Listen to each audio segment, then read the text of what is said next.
just a few more things on the wellness washing in case that was confusing. Sorry, I don't have a steady place to put this right now. I have to leave my home again because the construction crew is getting here shortly. There's like, hey, here's my dog, and this is all the construction stuff that's going on.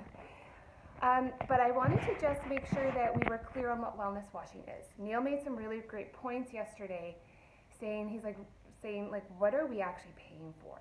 And wellness washing was an accident. So when I talk about these things, if you realize your company is kind of guilty of this, please understand, I'm saying this knowing that you didn't know. This is no one person's fault.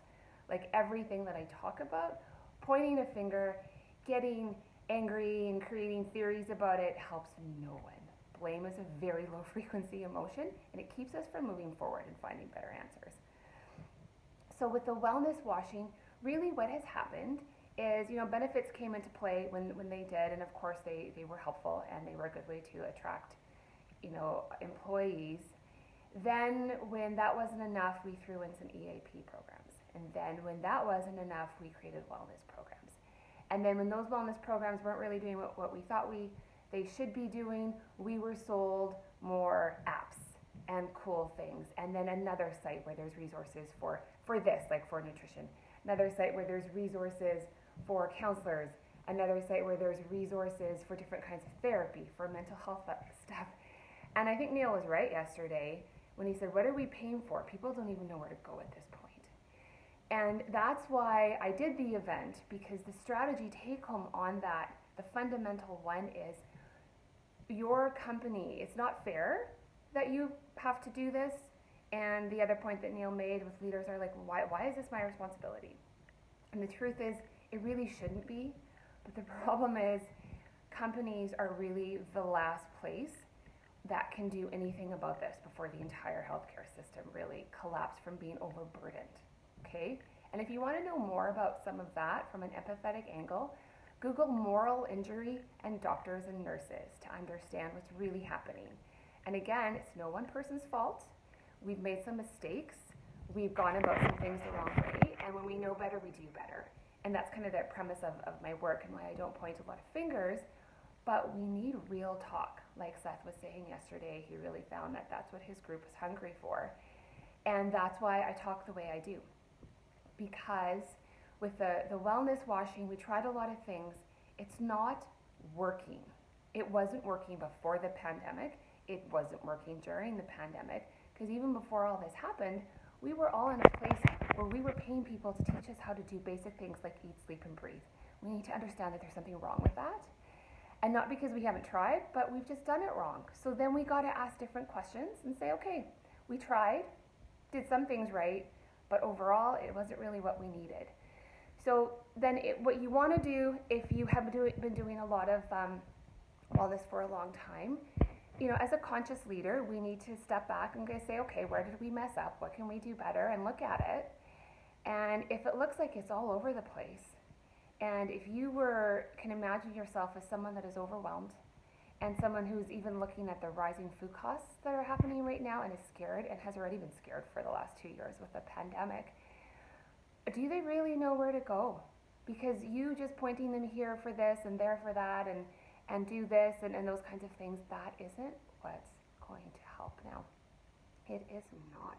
And that's why if you've got some or a lot of wellness washing going on in your general culture and your wellness programs and attempts, then you need to take a step back and say, okay, how do we fix this? Of course, I could help you with that. If you want me to consult on that, I can. And then if you're new to wellness, then you want to avoid that, which I also obviously could help you with if you feel like I'm the right person. And then on the other side of the wellness washing, which again was something that Neil pointed out, and I think the way Seth told his story that he's trying to combat as well, is that really by doing these things, in some ignorance, because ignorance is bliss, and we do these things and we think we're doing the right thing.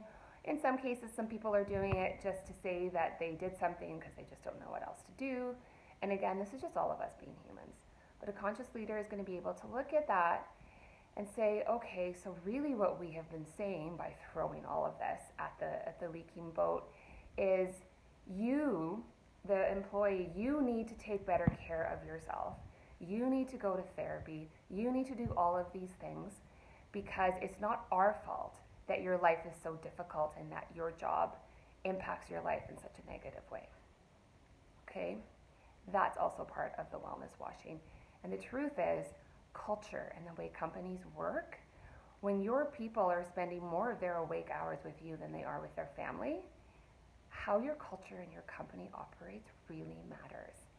And I'm not saying this to scare you that you have to turn everything upside down, because you don't.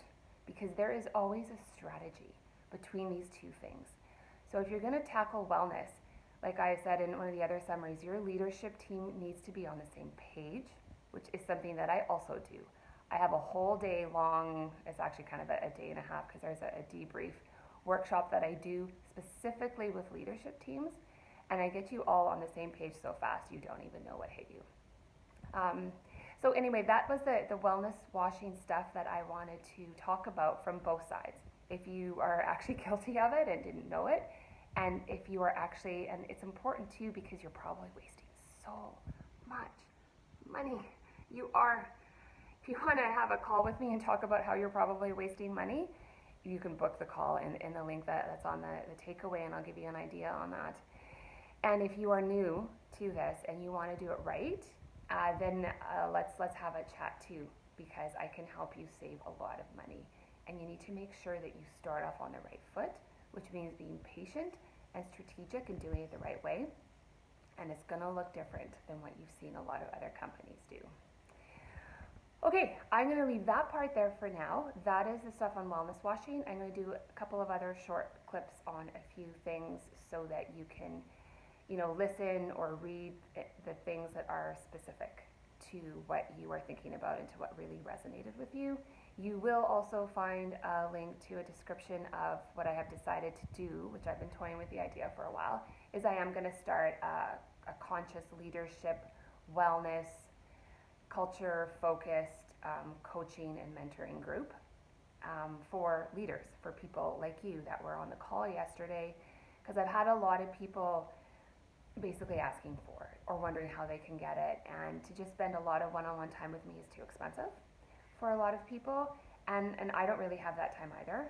I think a group would be really, really great, like to do, I have a whole year kind of ideas mapped out, and I think that I'm going to do that. So you're going to want to sign up for my email list, or let me know if you want to be on it to get info on that. Okay, we'll leave it there, and I'll talk about some other things in other places.